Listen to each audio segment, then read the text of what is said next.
Hello everyone, my name's Adele and welcome back to Toadstool House Art.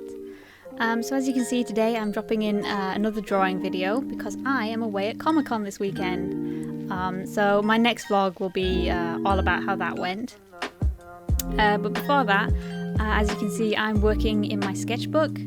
So this piece, what I really wanted to do was just sort of practice faces. Because I never do. I'm terrible. This I actually drew quite a while ago, and so I'm now out of practice with drawing faces again. This one took me long enough to get through the sketching stage because her lips were all over the place. At one point they were like twice as big. It was. Yeah, that wasn't a good look, but I'm doing something that I rarely ever do, which is fill an entire page of my sketchbook with one illustration.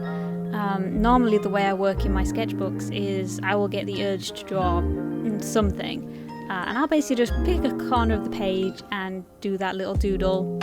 The same thing will happen later where I'll just like, oh, I thought of this, like something from a TV show, or just an idea I had and I wanted to sketch out, and then I'll draw all these little drawings all over the page, but I won't do them at the same time, or even if I do, they're really disjointed, and then I always try and make the page look cohesive afterwards by like doing that thing where you put like a square of colour behind the character or something, which can work, but so most of my sketchbooks look really random, which isn't like, it's like a window into my head, so it isn't completely inaccurate, honestly. But for this one I decided to do just a full page of one illustration because for me to do that is incredibly rare. Like, I don't normally work at this scale. I am not at all used to drawing big because I find proportions and things a lot more difficult, and particularly with faces. That's why this was so difficult for me, and I can still see it is still a bit off, but that's what a sketchbook is for. It's for practicing. So I would just like to say it does look like I put my watercolour paints on my desk. I didn't. I'm just using a clear lid from one of the Ferrero Rocher boxes. So it does look like I'm put paint right on my desk, but you can see at the top there, I'm not not that much of a weirdo. So this one is, I'm going in with watercolour again, because I want to keep practicing that. When I mentioned in my last drawing video, where I did a full sketchbook spread, I said about wanting to learn to sketch with watercolour, because I've seen lots of other artists do it and I think it looks so cool, and you can get so many great effects with watercolour depending on how you use it. And I like the sort of messy look when it comes to watercolour, the way you can tell that it's obviously watercolour because of the way it pools and the way you get some sort of areas of high pigment and then some areas of low pigment where you like had a puddle of water. So I went in and I really tried not to overthink it because I'd already spent too long on the sketch, really. So I'm just sort of splashing it on. Normally if I was doing a finished piece I wouldn't add so much onto one layer. I would go in very carefully and then wait for various layers to dry. But this time not so much. I'd put a lot on the first layer, and I think I only did a couple of layers of paint, which when I'm doing what I would consider a final illustration, there are so many layers of paint. But for this one I'm just like, right, no, just do it. You're gonna overthink and then you're gonna spend too much time on it. I mean, I did spend too much time on it. So the flowers around her head, I think I was going for peonies, but I think these look more like English roses. I wasn't going for accuracy. that's not what this piece was about. It's meant to sort of like look pretty. It's not meant to, you know, be an accurate representation of any particular kind of flower. I do like them though. The way whenever I don't draw flowers for a while, and then I come back to trying to draw flowers, they always end up looking like a starfish, like a deformed starfish. But I actually really like the way these came out, and I did do a lot of layers, but I didn't, you know, I kind of just slopped on the paint, as you can see, like with the pinks and the purples. I'm not going up anywhere close to the edge. I'm letting sort of the white of the paper be the highlights, and I'm just going in with probably a few too many layers. I get carried away.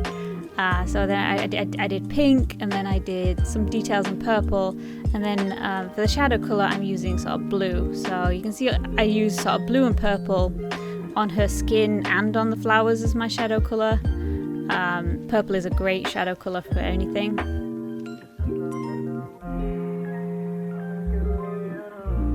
And then I did her eyes. And yes, I do often use a hairdryer to help me like speed things up.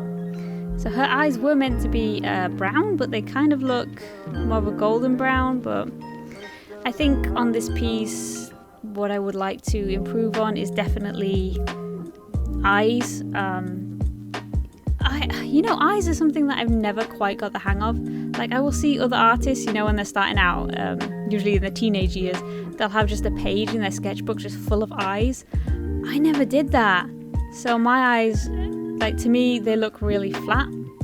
I really need to practice that, because I still can't do eyelashes. Like, I see so many other artists and they do like these most amazing eyes with all this detail, and there's just me like drawing like three eyelashes at the edge sort of thing.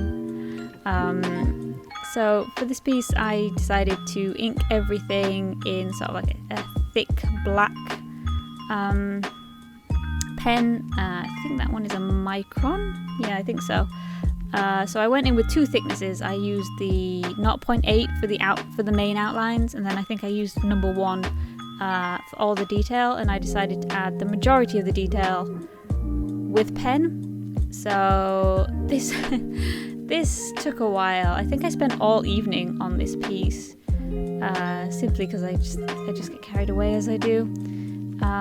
But to be fair, it was relaxing. I did put on, I do remember putting on some YouTube videos that I'd been meaning to watch for a while. And I just sat and I just inked this. And it was like just so nice to just do that, to not have to think about anything else. And to not have to think what this is for, because I spend so much of my time designing arty products to sell. But like stuff like this, it's just so nice that it's just there in my sketchbook, and it's, you know, for the past few weeks, actually no, months, it's been in my sketchbook for months. It's just been personal to me, and now like I can make the choice to share it instead of having to be like, oh, here's the thing I made, come look. Although I suppose I am doing that. But yeah, I need to get back into this sketchbook and just relax.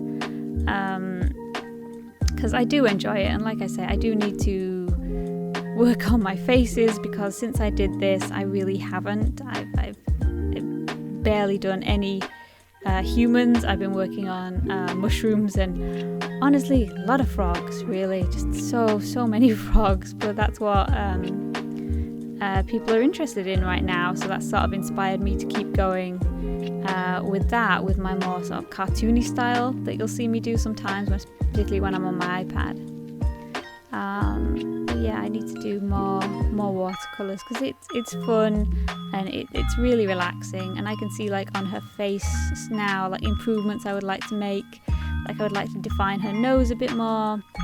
Her eyebrows are not what I wanted, and like I say, her eyes, I think I made her irises a bit too big, a bit too cartoonish, but I can never shake off that sort of cartoony style that I have. I'm not I like realism when other people do it, but I am not good at it. And there it is, all done. So this was just a nice chill thing for me to do, and I really hoped you enjoyed watching me do it. I will have more drawing videos in the future, but next week I will be showing how I got on at my latest Comic-Con, because it is kind of a big one, so I'm hoping to get plenty of footage from that, if I remember. So yeah, thank you very, very much for watching, and I hope you have a good day. Bye!